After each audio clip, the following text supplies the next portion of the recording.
हम संजीवन साधना के बारे में आपसे जानकारी ले रहे हैं। आज हमारे साथ प्रतीक्षा ताई भी है।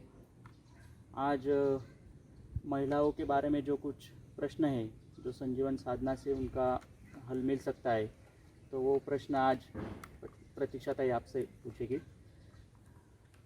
अन्ना जी, मेरा सवाल ये है कि अगर कोई महिला गर्भावस्था में हो और उसने रसआहार किया तो उसके गर्भ पे क्या असर होगा, और अगर वो प्रसूति के बाद रसआहार करती है तो भी क्या असर हो सकता है।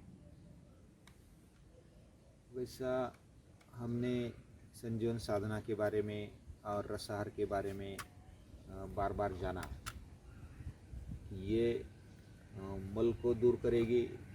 ये जो पत्तों का रस है वह निर्मल है, यानी कि उसमें बिल्कुल ना के बराबर शुद्धि अशुद्धि होती है, और वह अशुद्धि न होने के कारण रसआहार हमारे शरीर को शुद्ध बनाएगा। ये पहली बात। जैसे हमारे शरीर को, यानी उसमें फिर स्त्री हो या पुरुष हो, इसमें शुद्ध तो बनाएगा ही। जब गर्भावस्था महिलाओं की रहती है तो उसमें दो जीव रहते हैं, और दो जीवों के साथ जब महिला रहती है तो उसको अन्न पानी ज़्यादा लगता है और उसको संभालना भी पड़ता है। और उसकी आवश्यकता देखकर बहुत सारों के मन में ऐसा प्रश्न होता है कि पत्तों के रस से उसमें कुछ कमी आएगी या तो उनको जो चाहिए वो नहीं मिलेगा, ऐसी शंका रहती है। ये शंका वाजिब भी है, क्योंकि उस अवस्था में भूख भी ज़्यादा लगती है और दो जीवों को पालन पोषण चल रहा होता है, तो उसमें पालन पोषण होगा या नहीं होगा। तो रसाहार उस समय भी ले सकते हैं कुछ मात्रा में, और उसमें जो कचरा है वो निकल जाएगा।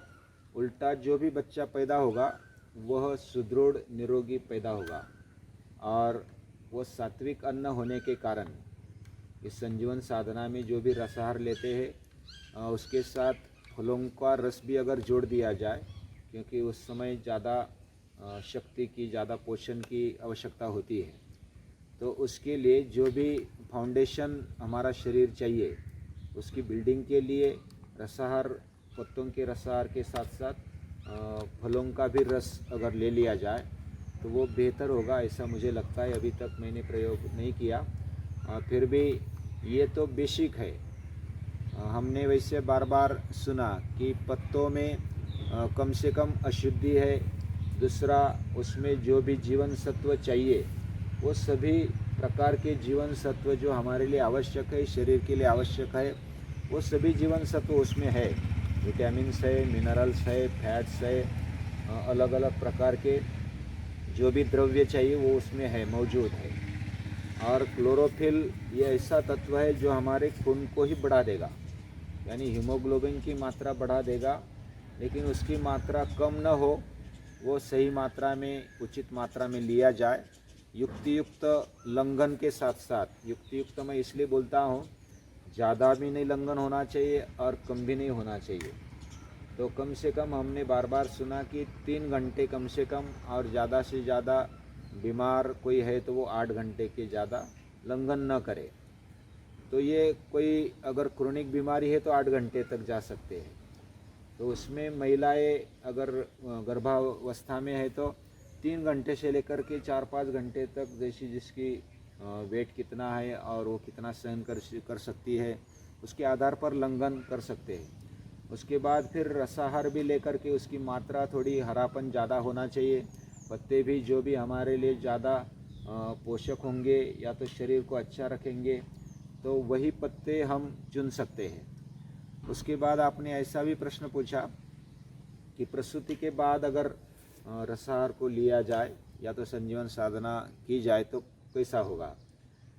तो जैसे गर्भावस्था में, यानी पहले महीने से लेकर 9 महीने तक हमारे लिए शुद्ध अन्न चाहिए और सात्विक अन्न चाहिए, वैसे प्रसूति के बाद भी थोड़ी दुर्बलता आ जाती है, या तो खून बह जाता है कभी कभी, और वो भी बच्चा जब पूरा का उसका जन्म होता है उसके बाद कुछ डिफिशियंसियाँ भी होने की संभावना होती है। फिर बाद में बच्चे को दूध चाहिए होता है। तो ये सब ध्यान में रखते हुए उसको जैसा हम देखते हैं निसर्ग में या तो पूरे इस सृष्टि में कि जो कोई जानवर या तो पशु गाय वह दूध उसको मिलता है, कहाँ से मिलता है? अगर सोचा जाए तो वो तो पत्ते ही खाती है ज़्यादा करके, और पत्तों को खा करके या तो अलग अलग ऐसे टहनियों को खा करके वह अपना अन्न बनाती है और उसको दूध भी आता है, वही दूध हम खाते हैं पीते हैं। और वैसे अगर कोई महिला ने भी ये रसपान ले लिया, कुछ मात्रा उसकी बढ़ानी पड़ेगी और उसके साथ फल भी अगर उसका रस पिएंगे तो अच्छा होगा, क्योंकि हमें हमारे और उस बच्चे के पोषण के लिए जो भी सावधानियां रखनी चाहिए वो सावधानी रख करके हम रसाहार भी कर सकते हैं, उसके साथ फलों का रस का आहार भी कर सकते हैं। वो दोनों इसीलिए कि उसमें कोई पत्ते हमें बहुत सारे प्रकार के नहीं मिलते, कितना उसका प्रमाण चाहिए ये अंदाज़ा भी नहीं आता, इसलिए वैसा उचित मात्रा में युक्त लंघन करके रसाहार और फलों का रस लिया जाए तो वो बहुत बेहतर होगा। और उसके साथ साथ जैसा पूरी मात्रा में न लेकर के, यानी कि जैसे हम संजीवन साधना में किसी को पूरा जैसा बीमारी है तो 10-12 दिन तक रस पर रखते हैं, तो पूरे लिक्विड पर रहते हुए वो प्रसूति की बात कर सकती है क्या? तो उनको मैं बताऊंगा कि वो पूरे न आ जाए, केवल रस और फल पर आ जाए तो वो अच्छा होगा। और रस और फल रसाहार अगर लेंगी तो उसमें कोई दिक्कत नहीं आएगी, ऐसा मुझे लगता है। और कहते हैं कि महिला ने उस समय अच्छे विचारों में रहना चाहिए, तो क्या इसका और उसका कुछ संबंध हो सकता है? हाँ, निश्चित। प्रश्न बहुत बढ़िया है, क्योंकि उस समय पहले भी गर्भावस्था में वो बोझा हमारी माता भगिनी ढोती है और उसके कारण उसको तकलीफ भी होती है और दुर्बलता भी आ सकती है, मानसिकता भी दुर्बल हो सकती है। और उस समय और प्रसूति के बाद भी वह अगर पहली बार उसने अगर बच्चे को जन्म दिया है तो वो तकलीफ और वो सब देख कर के अगर उसके आसपास निगेटिविटी है वो उसके जीवन पर असर करेगी, बुरा असर करेगी। इसलिए ये जो उल्टा रसाहार में यानी कि पत्तों के रसों में और फलों के रसों में सात्विकता है, और सात्विक आहार से सकारात्मकता बढ़ेगी, ये हमने पहले भी सुना। तो सात्विक आहार से ज़रूर सकारात्मकता बढ़ेगी, उत्साह बढ़ेगा, प्रसन्नता बढ़ेगी, और ये सब उसके लिए सपोर्टिंग होगा।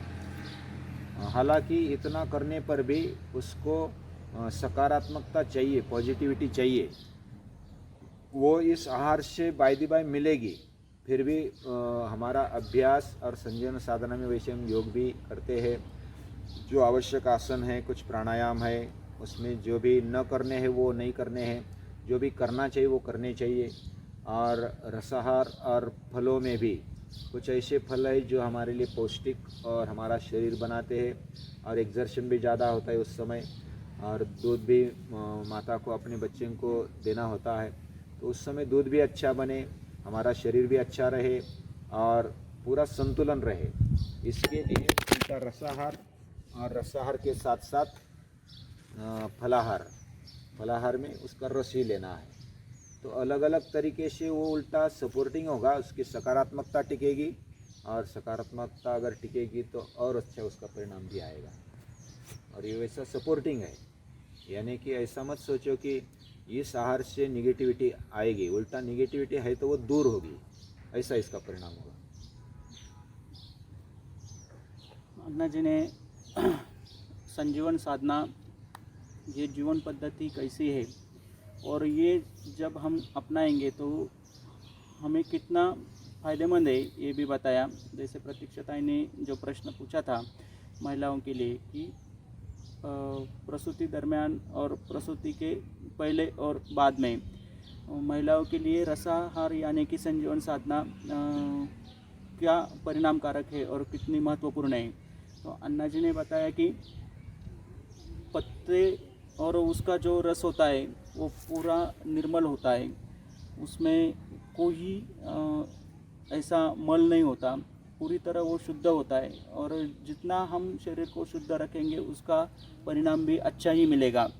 तो बाद में हमारा शरीर, जब अन्ना ने बताया कि उसको हर समय ऊर्जा लगती है और ऊर्जा निर्माण करता है और वो पत्तों से भी बहुत अच्छी ऊर्जा निर्माण करता है।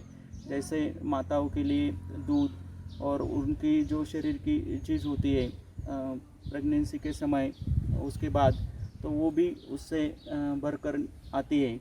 तो संजीवन साधना पूरा मानवीय जीवन का हम विचार करेंगे तो बच्चों से लेकर तक बड़े लोगों तक, यानी कि वृद्ध लोगों तक, उसमें युवक भी आते हैं, युवतियाँ भी आती है, कुछ वयस्क लोग भी आते हैं।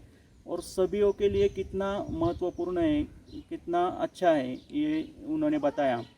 मानसिकता के बारे में भी एक प्रश्न आया था, उसके बारे में भी उन्होंने बताया कि जैसे शरीर जब हमारा दुर्बल हो, कमज़ोर हो, तो हमारा आत्मविश्वास कम हो जाता है और आदमी मन से भी वो खच्चीकरण उसका होता है, मन से कमज़ोर होता है। लेकिन हमारा शरीर जब अच्छा होगा, तंदुरुस्त होगा, उत्साही होगा, तो हमारा मन भी उतना प्रफुल्लित, प्रसन्न, उत्साही रहेगा और हम जीवन में हमारे हर रोज़ का काम जो करेंगे वो उत्साहपूर्ण करेंगे और पूरी लगन के साथ करेंगे।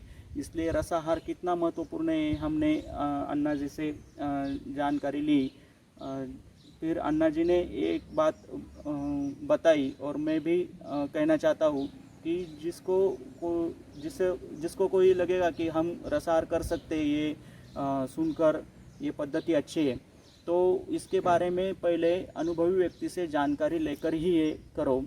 क्योंकि जो कोई हम करेंगे और करने में कोई इधर उधर हो जाए तो हम पूरी उस जो पद्धति है उसके ऊपर वो उसका खापर फोड़ सकते हैं। तो ऐसा नहीं होना चाहिए। अन्ना जी का कॉन्टैक्ट नंबर वगैरह वो इसके साथ है सब, तो उनसे कांटेक्ट करके ही आप कर सकते हैं।